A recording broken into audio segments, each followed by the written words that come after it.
Hello and welcome to the Feeling Good podcast. I am your host, Fabrice and David, and joining me here in the Murrieta studios is Dr. David Burns. Hi, David. Hi, Fabrice. Dr. David Burns has been a pioneer in the development of cognitive therapy, and he is the creator of the new TEAM therapy.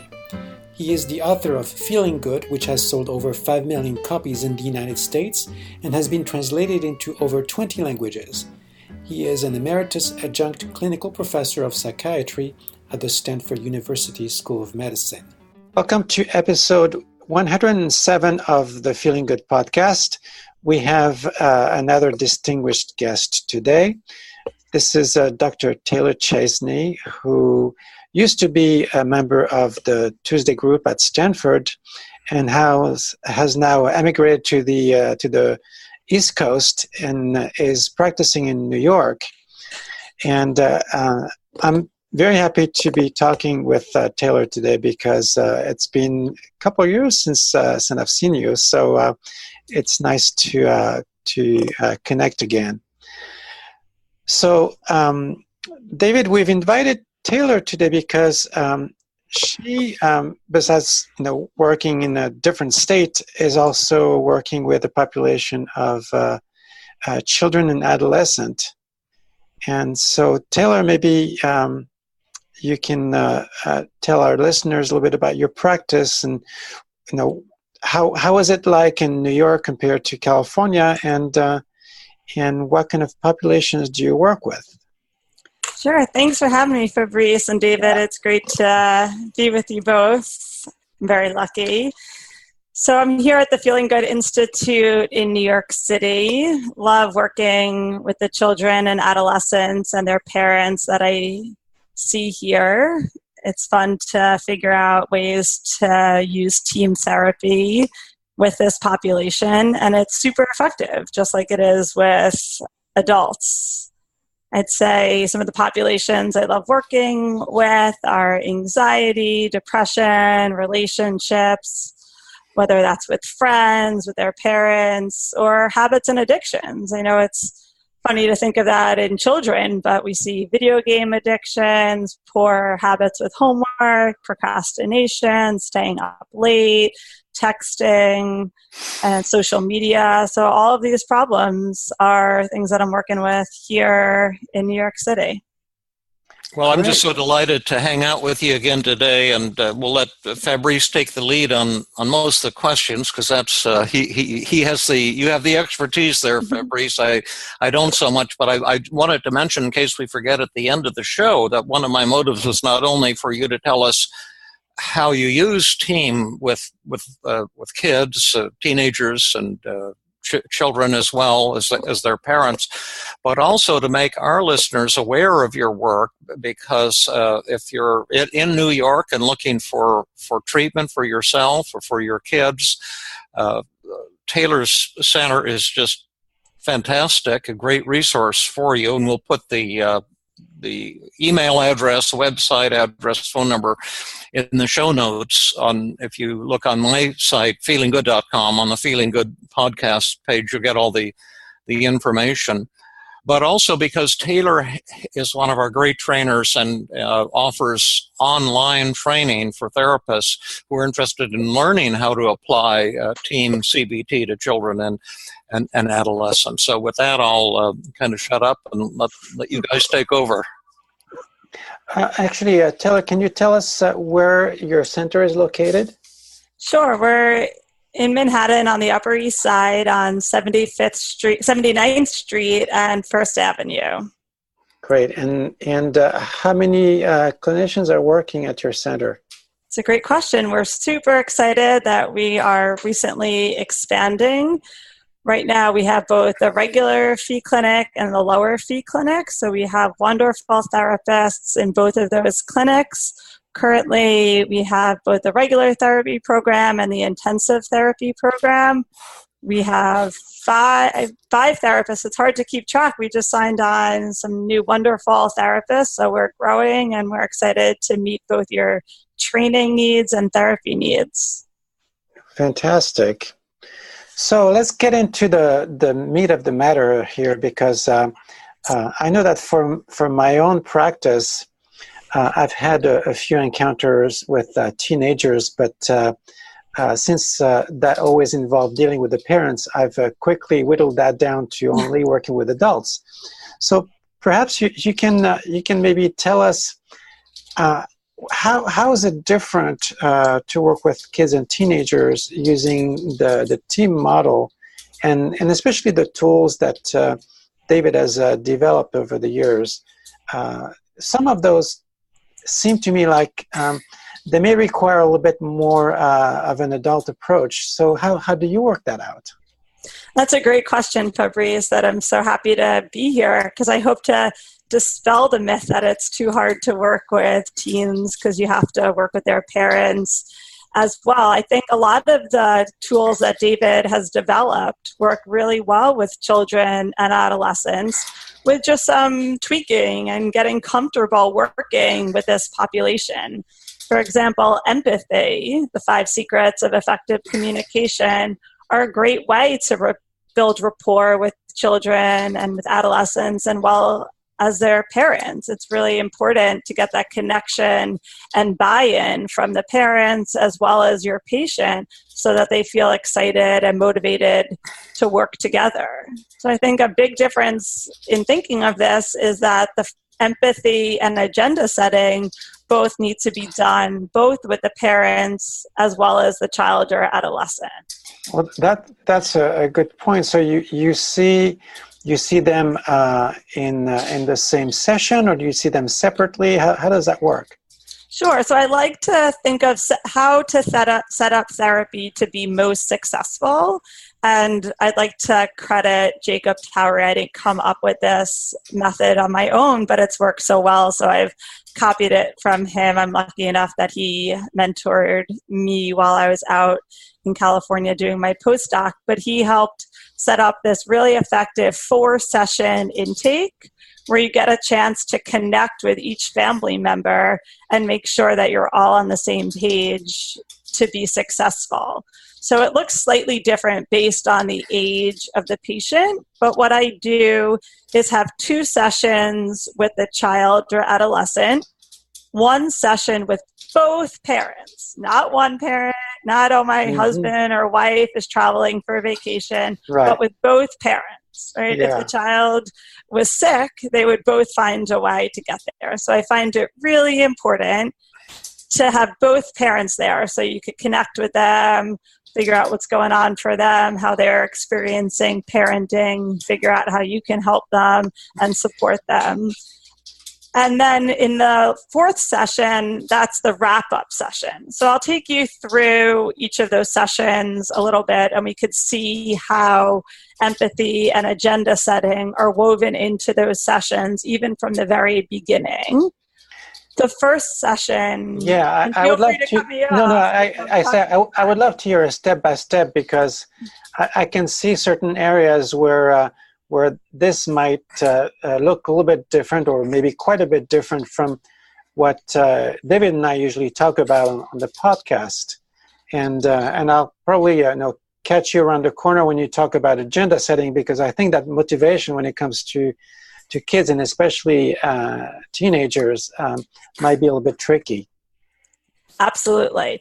So the first time I meet with the child or adolescent is completely about rapport building. I want to know everything about them, their hobbies, their interests, who their friends are, what they like to do, where they like to travel, what they think of their parents. You really need to enter into their world, and this is where you kind of get their buy-in. You need to know what the latest trends are, the latest TV shows, books, what kind of music kids like to listen to, what are the latest apps, what are kind of the different things that they're interested in. And you need to be attuned to their different ages, right? So you know what to talk with them to. This is their first time that they're talking to you, and you need to get them to like you or want to be with you. And so I think parents have a feeling like we need to kind of jump in and help them right away. But I found that really building that relationship and building that foundation gives you so much leverage later on in the relationship. So if it's a child, I usually meet with the parents first before I do that getting to know you session. Yeah. If it's an adolescent, I try to let them have first crack at me. So they feel like, oh, this person wants to see my side of it. They want to understand me. Okay. And then the second part is where we really get into symptoms, get a sense of what's going on, what are the problems that they want help with, and what is their take on the problem. Is this something that they want help with, or is this something that the parent wants help with? And that's where we first introduce the idea of agenda setting to kind of figure out who wants help. Yes, because what if the child doesn't think there's a problem? It's like, no, they're pretty happy being the way they are. Maybe they like to do their video games until midnight or things like that. Right. So how do you work that out? That's a great question. Every family situation is different, but I won't work with an adolescent or a child unless they've convinced me that they want help with it. Just because their parent wants the behavior to change doesn't mean that I'm going to talk and take their parents' money and sit with them behind closed doors and chit-chat and play games. I'm only going to take them on as a patient if they convince me that they want help with it. I try to really hone in on our relationship and get them to want to work together and feel like I understand their world, to hope to kind of motivate them to want to work together, but they're going to have to convince me they want help. Where the agenda setting comes in then is, I'm not saying that they can play video games for 12 hours a day, but if they don't want help working on that, then I'm going to let them know that I'm going to help their parents to parent more effectively and to help them empower the parents to change. Okay. So usually letting them know that I prefer to work with them if there was something they wanted help with, but that their parents might want help if they don't. And so are you saying that sometimes the kid is not able to really convince you that they want to change? And so I imagine that you're practicing then a child version of the open hand, sitting with open hands, right? Exactly. What does that look like? Maybe you have an example to give us. Sure, absolutely. I mean, I could stick with the video games, or of recent, I had a 10-year-old that was having trouble sleeping at night, and their parents really wanted me to help them stay in their bed at night and be less afraid at night, because the child had been coming into the parents' room at night. They get to sneak into the parents' bed and sleep there. They don't have to sleep alone in their room. And the parents were exhausted and sort of at their wits' end, right? And so I met with the kid, lovely kid, got to know him, but he really didn't want to change this habit. It was working for him, right? And so I think a lot of other therapists would work with the child and try to convince them and kind of teach them some methods and ways to stay in their bed. But what I really found is I was running into a lot of resistance with him. So I kind of said something to him like, it makes sense to me that you want to keep doing this. It's not fun to sleep in your bed alone. You hear noises at night. You feel afraid, and you want to be able to run into your parents' room. And I feel sad hearing you suffer, and I know that you really want to keep doing this. And at the same time, your parents are here telling me that this can't go on. And so, if I'm happy to help you work on it, if that seems like something you want help with, but I think you're saying you don't. And so at some point down the future, if you want help with that, I'm totally happy to work with you. I just want to let you know that your parents are asking for help with that. So I think I'm going to work with your parents to help them figure out a way to teach them how to help you to sleep. And so did that provoke any kind of change in the kids' motivation, or did they go, okay, fine, work with my parents? Yeah, it could totally go either way. In this scenario, it kind of got the kid wondering, like, he said, well, what's that going to look like? And so I wanted to kind of make it kind of a mystery for him, or less appealing. And I said, every family is different and every parent has different rules. I think one of the cool things about working with you, if you wanted to, it's totally fine if you don't, is that you would get to be in control a little bit. Like if you wanted to take it slowly, we could take it slowly. If you wanted to move more quickly, we could move more quickly. But if you convinced me you wanted to work on it and you were actually taking steps forward, then I could work with you. But I really think what you're telling me is that this isn't something you're interested in right now. You want to keep things the way they are. It's more fun to focus your time on playing with your friends or doing your video games. And all of a sudden he was like, no, I kind of want to work on it. And so I noticed that you slipped in a technique in there that we call dangling the carrot. Right. And that's also the kids' version of it. Right. So it's all the same techniques. We just have to speak the child's language. Yeah. Right. So kind of making it seem appealing to work with me, but not forcing them to. Letting them, as David says, sit with open hands. It's okay if you don't want to work with me. And I think how it's a little different with children is there certain issues that the parents may decide they want help with. And so it's sitting with open hands with the child while letting them know that the parent might choose to get some help with this issue. Yes. So I see how you're working this into the situation, and it's definitely all the same methods, but there's a different flavor to it, different turn. So I think that you wanted to give us a little bit of a vignette, an example of how you're working this out. Yeah, I have just a quick insert here, then I'll unmute myself again. But I love what you're saying, and I think it also is a way of showing respect for the child, just the same way we would show respect for the adult as well as for yourself, and that you're not going to be an agent of the state and try to manipulate the child at the parent's request. I couldn't agree with you more with your strategy, and I'm delighted to hear what you're saying. I'd also say that when I give workshops around the U.S. and Canada, I've probably been asked 50 times by therapists, what do you do? How do you work with a teenager who says, I don't want help? My parents have a problem. I don't have a problem.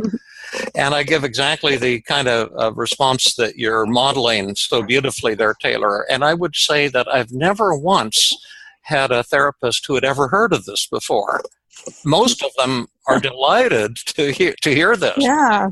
Therapists kind of give in to this idea that I'm supposed to help someone against their will. Mm-hmm. It boggles my mind that therapists so easily get seduced into this kind of relationship. Someone in the pediatric division at Stanford, one of the psychiatrists, came to the Tuesday group for a while, and she said a lot of psychiatrists go on this kind of model where you bring your car in for a tune-up.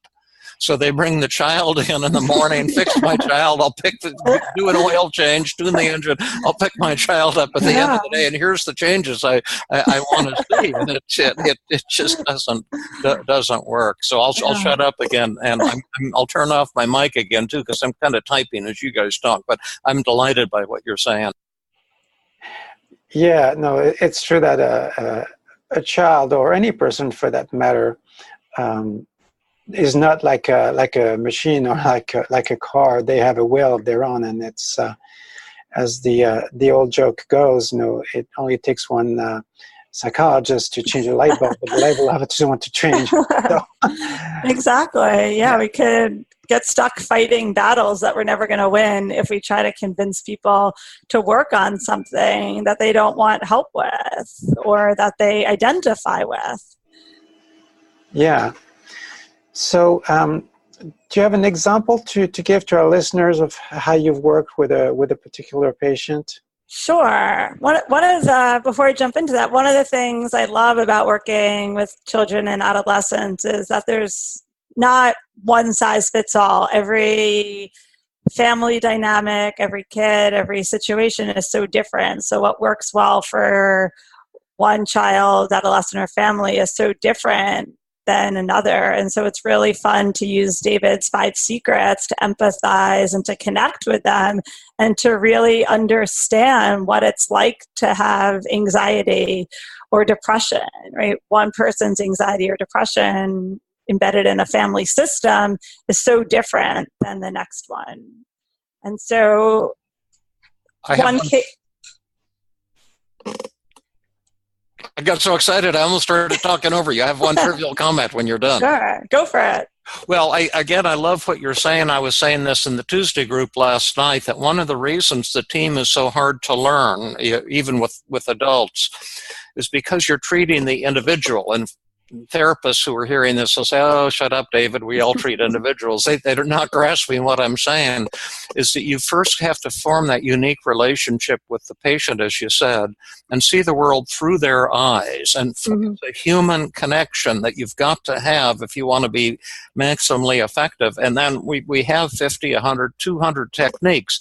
But what you just said is so true. You can't just throw them at the patient in a cookie cutter fashion. You have to weave the ones that are be most likely to be effective for your patient based on your knowledge of that patient. And every single person will be different. And that's why psychotherapy is not the same as psychoeducation or getting some new gimmick you hear about. I won't mention some of the gimmicks because people get pissed off at me, but there's this thing you can do, like, oh, you exercise and that's the treatment for depression, or you use meditation and that's the treatment for this, that, or the other thing. And what we're talking about is vastly more powerful and vastly more challenging to learn and apply. I'll shut up again now. Now you have wonderful insights and comments and ideas to make.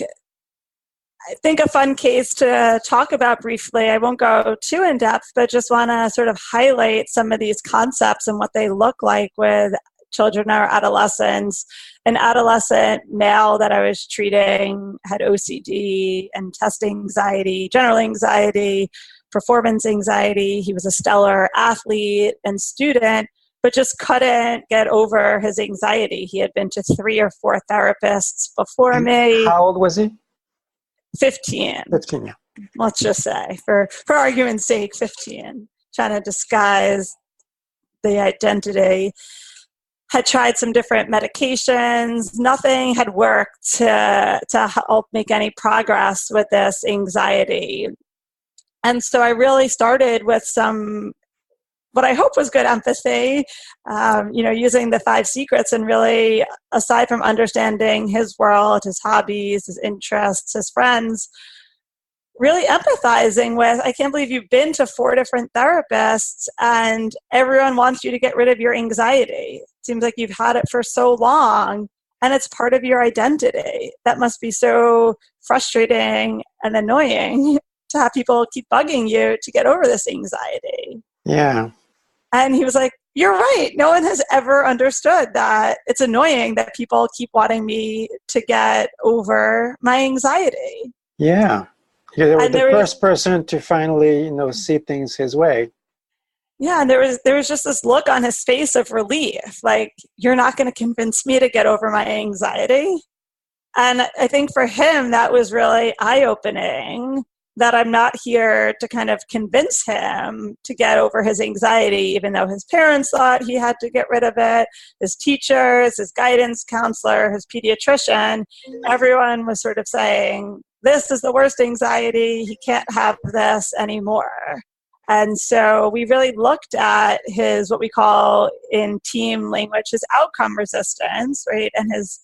And the good things that his anxiety said about him, or how it was working for him. And what that said about him as a person, that he really cared about his performance, that he wanted to do well, that he thought about every step of what he had to do each day. And so, some of the things that his anxiety said about him were that it shows he cares about his performance. He really wants to be successful. He studies hard. It was tough because his parents felt badly that he was suffering, but it also pleased them that he did well. So it was sort of a double-edged sword there. He got a lot of positive feedback from his teachers. I'm sure you could, help brainstorm some of the reasons that this adolescent was kind of hesitant or worried about giving up his anxiety. And so did you end up doing like a cost-benefit analysis with him? Exactly. We came up with lots of good reasons to hold on to his anxiety. I really tried to take a paradoxical approach with him here to kind of see the world through his eyes and understand through careful agenda setting with the child the good reasons to hold on to it. Yeah. So what was his response once you went through that list of all those good reasons? Yeah, the floodgates for him kind of opened up, and he was able to list all these reasons. And at the end of that session, I used the brief mood survey and evaluation of therapy session form, the adult version, even with an adolescent. He said it was like the best session ever, that no one had ever really understood why he was anxious. And he wrote that he was excited to work on it. So you kind of use the paradoxical agenda setting as another way, beyond empathy, to blend with him to create an alliance. Exactly. And it definitely took some time because he wasn't willing. What we then talked about was the magic dial. Was there an amount of anxiety that was helpful to him, or a particular anxiety that he wanted help with, right? There are all of these areas that his parents wanted him to get help with. The test anxiety, performance anxiety, social anxiety, general anxiety, some of the OCD he was experiencing. And what he realized is that he wanted to start with feeling less anxious on an exam, because he really felt like that was one of the only things that had negative consequences for him at this time, because he really froze up on the exam. Right. So now you are beginning to get to the invitation, and are you going to roll up your sleeves on something? You got it, Fabrice. Yep. And woven into that conversation. Narrating for our listeners, so they see which step we're at in the process, Right. And I think also it's important to kind of bring up the ideas of process resistance here as well, kind of what he's going to have to do to overcome that anxiety that he might not want to do. So it's also important to think of the process resistance, what this adolescent is going to have to do in order to get over their test anxiety. And there's a lot of things they're going to have to do in addition to some kind of lifestyle changes that I think are really important for adolescents to adapt, which includes exercise, sleep, maybe some yoga or meditation practice. But in terms of really targeting the anxiety, one of the things they may actually have to do is get lower grades, right? They may have to be willing to accept getting lower grades or being okay with the outcome of the exam. And they'll have to work on doing daily mood logs, which is a tool we use both with adolescents, children, and adults to help target the negative thoughts that lead to their feelings of anxiety. I think this is an area that a lot of people, when they think of working with children and adolescents, kind of wonder, how are we going to use this awesome team therapy tool with children or adolescents? And what I found is that you could really use it largely in the same way. I have a quick question. Sure. Sorry to interrupt. So you were talking about process resistance, and then you mentioned his willingness to have lower grades. I thought that might be more of an outcome resistance question. Am I confused? That's a great question. It could probably go in either. I think of getting lower grades as an exposure, sort of for this kid facing his fear. Okay. Facing his fear was that he might not do well. So if he doesn't, he had this obsessive ritual before an exam that he felt like he needed to do in order to do well on the exam. Or he needed to rethink each question many times before choosing his answer. And he felt like those things helped him get better grades. And I don't know. I don't know. No, I see what you're saying. Yeah. If he did them, he may get better grades. If he doesn't do them, he may get better grades. Or if he doesn't do them, he may get worse grades. So I don't know. He'd have to be willing to face that. Right. Feel the burn. Yeah. Yeah, exactly. And then in terms of, I could speak to the daily mood log that I did with this adolescent, but also I know some of our listeners are interested in how to use the daily mood log with children.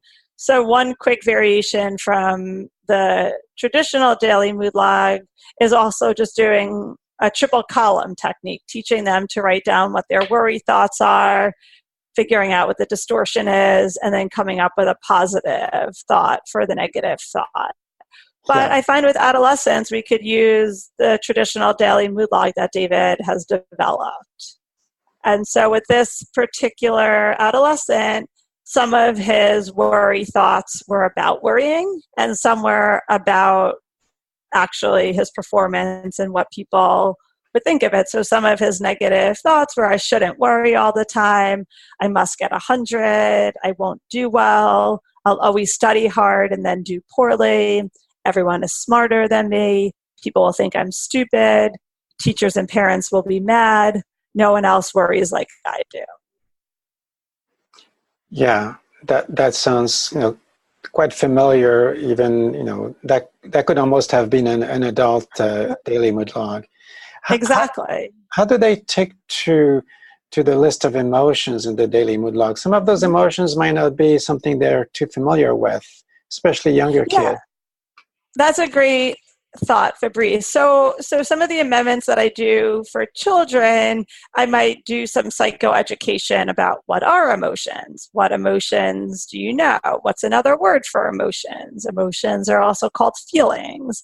With a younger child, I might do some charades games, so some psychoeducation around emotions. I might act silly, I might act sad, and sort of getting into a game with them about the nuances of emotions. With an adolescent, I might ask them, which of these emotions have you felt? So I try to do some of like a warming up with them to gauge their level of emotional awareness, because among adolescents, boys, girls, based on their parents, experiences they've been in, they all have different emotional intelligence. They all have different levels of comfort around emotions or even awareness of emotions. So I think it's really important on the daily mood log to use the emotional part, asking them to circle their emotions also as data gathering to figure out what of the nuances of emotions do they actually understand. Yeah. So that's good to know. I'm very interested in seeing where you made adjustments, because I know that can be a sticky point for some people who do work with children, and they may be listening to us and thinking, how do I apply this in my practice? Absolutely. Or with my kids for people who are parents. That's a great question, Fabrice. And I think another area on the daily mood log that we make some amendments for is thinking together with the child or adolescent how to write the distortions in child-friendly language. So I always go through the cognitive distortions on the back of the daily mood log with the child or adolescent, and we write it down in sort of child-friendly language. What would be an example? So, for example, how do you say black and white thinking? How do you say that? So all or nothing. Instead of saying black and white thinking, we might just say it's all good or all bad, right? So kind of using some slang or some language that's appropriate for children, and then always just checking in with them and saying, okay, so you're understanding that all or nothing thinking is sort of like when you say something is all good or all bad. Can you think of an example of that? And then we brainstorm and come up with some examples and actually write it out on a list so that they have a repertoire. I teach a child adolescent group, and one of the resources that I always hand out is sort of my version of the cognitive distortions and give examples in child-friendly language. So we could also do that together with a child to get a sense of their understanding. Great.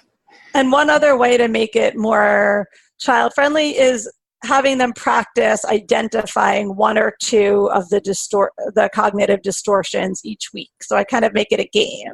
I'll say, like, I'm going to teach you about should statements. And this is when you have a feeling like, this should be that way, or I should get to watch TV when I want to. So I want you to be a should detective this week. And I want you to think to yourself and kind of pay attention to all the times that your parents, your friends, or you use should statements this week. And so I'll just make it much slower in our progress with child or adolescent, but I find that they really can grasp a lot of these concepts. Yeah, it sounds like you spend a lot of time on psychoeducation, especially for the younger ones. Absolutely. It's really important that they understand the therapy and that therapy isn't just done to them, that they understand the process and why we're doing this. Kind of the idea that your thoughts impact how you feel and that you could change the way you think, which will help you change the way they feel, right? That's a concept we explain to adults. And as a concept, we also have to explain to children and adolescents. Yeah. Just to jump in here in a little tiny way, we did the same thing in Philadelphia. The art department, we put together a version of the cognitive distortions in simple language because a quarter of our people in our program couldn't read or write. We had a group with very limited resources, and so instead of calling it all or nothing thinking, we called it black and white thinking, and then we had a checkerboard icon to illustrate that. My phone's ringing. Let me unplug it here. I apologize. And No for problem. magnification and minimization, we had a magnifying glass icon. And for fortune telling, we had a fortune teller's cap and stuff like that. And I think you do, I really resonate what you're saying. You have to bring it to life in a way that the person understands. Might not even be a child. It might be someone from a different ethnicity or different culture.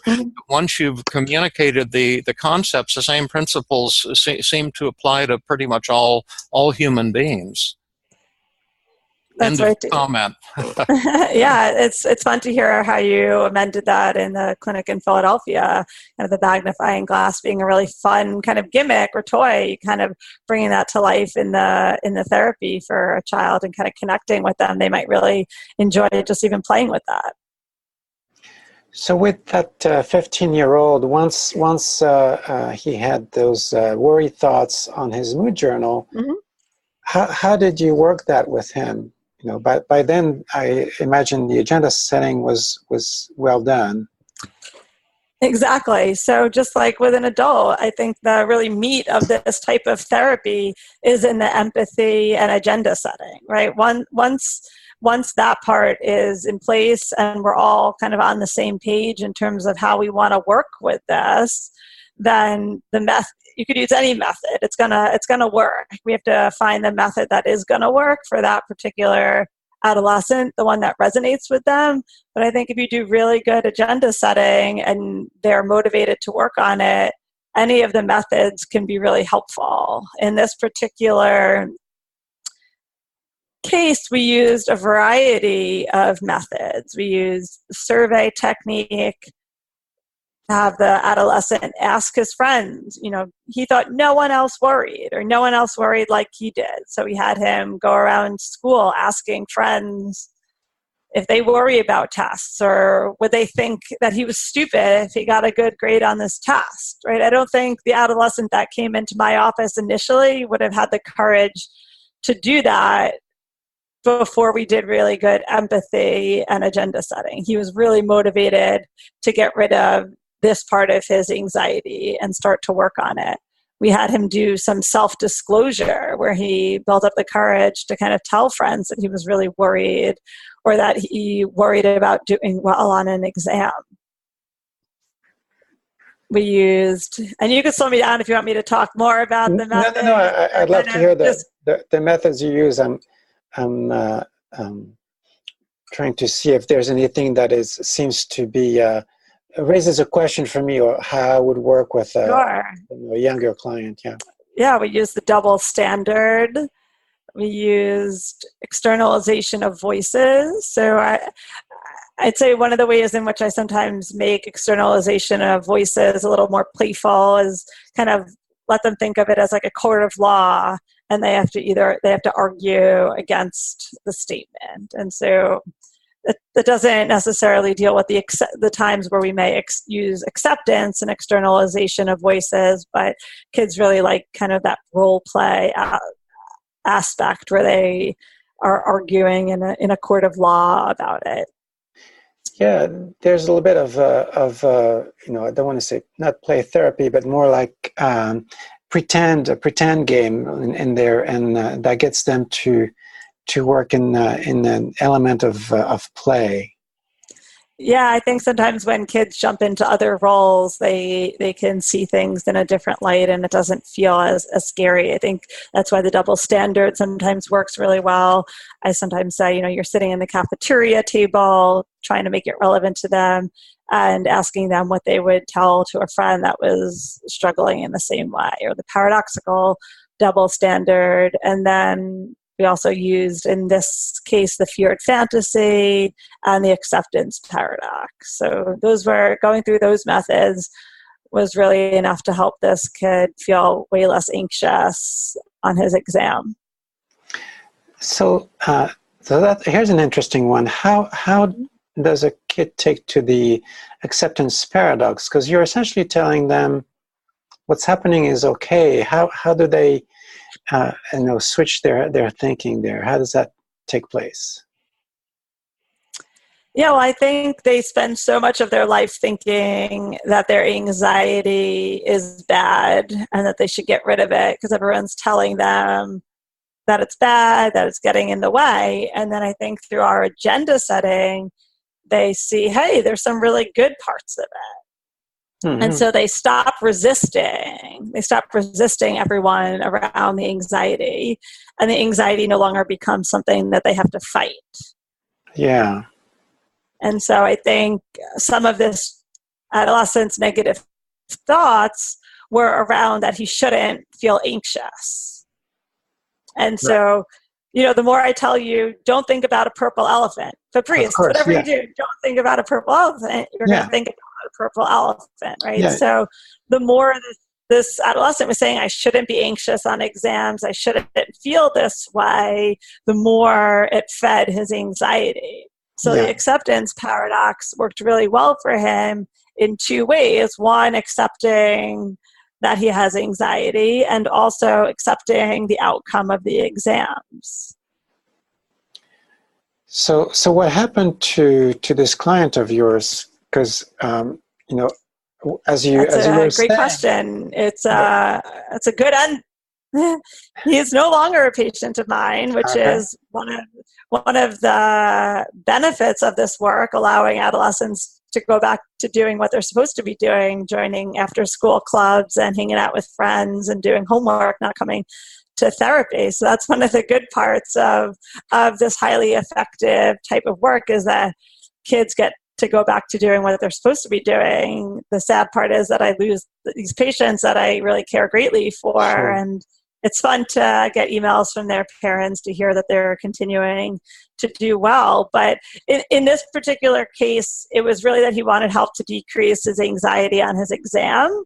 And he did. We did some exposures too. I tried to get him to feel really anxious. He brought in a math exam that he had previously failed because he had a lot of anxious thoughts on it.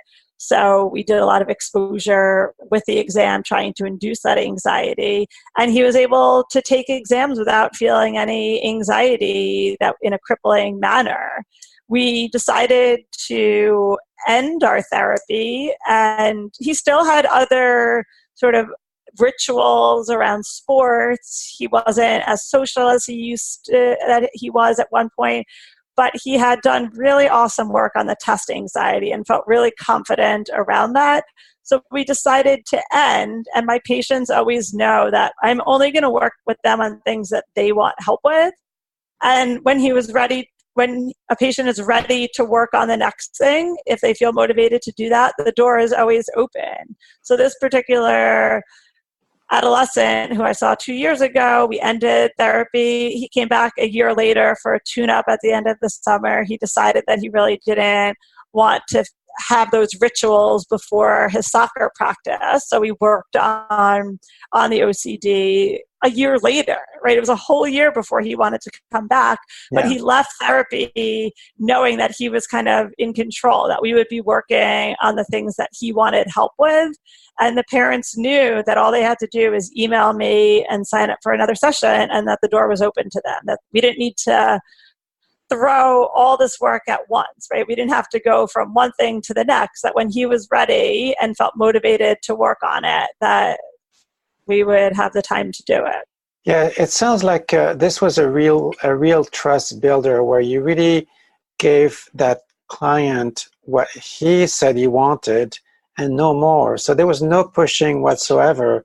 And that must have really felt like he could trust you, that you were going to stick to what you committed to, and really walk the walk with him, and leave him in control of what else he wanted to work on. Right. And I will take us back to the beginning of our conversation where we talked about this intake process. And in that is also meeting with the parents, right? Because in treating children and adolescents, we're also working with the parents. So we have to be able to build a really good relationship with the parents and have them trust us, and also educate them on this model to let them know that you're not going to be able to convince their child to work on something. You're not just going to work with their child on something unless they convince you that they want help with it. So in this particular case, the parents were on board with this approach, and they were willing to let their son work in this manner. So the adolescent felt empowered and kind of good about the therapy that he was receiving. Well, I really appreciate that you brought in a vignette, because it really brought to life the ways you have worked the team model into your practice and your clinic. And I think that I'm sure that a number of our listeners will be elated to know that our New York listeners to know that there's somebody in their neck of the woods that they can turn to work in this model. And we'll put in the show notes how to contact you and all the information that they need to enter. Thank you, Taylor. Fabrice and I had highest expectations, and you exceeded them. It was really fun hanging out. I hope a lot of people come to your center for training and for treatment, and maybe at some point in the future we'll have Dr. Taylor Part 2. Yeah. Thanks for having me, guys. It's so fun to be here with you. No, that was great to see you again. People won't know that because it's all audio, but we're doing this over video conferencing. So goodbye, and thank you, everyone. Goodbye, everyone. Bye. Thanks, Fabrice. This has been another episode of the Feeling Good podcast. For more information, visit Dr. Burns' website at feelinggood.com, where you will find the show notes for this podcast under the blog page, and where you can leave your comments and questions. The website has an abundance of resources for therapists as well as non-therapists, including books, workshops, a list of online training groups around the world, and much more. Theme music is Gypsy Jazz in Paris, 1935, composed and performed by Brett Van Donsel. I am your host, Fabrice and I invite you to join us next time for another episode of the Feeling Good podcast.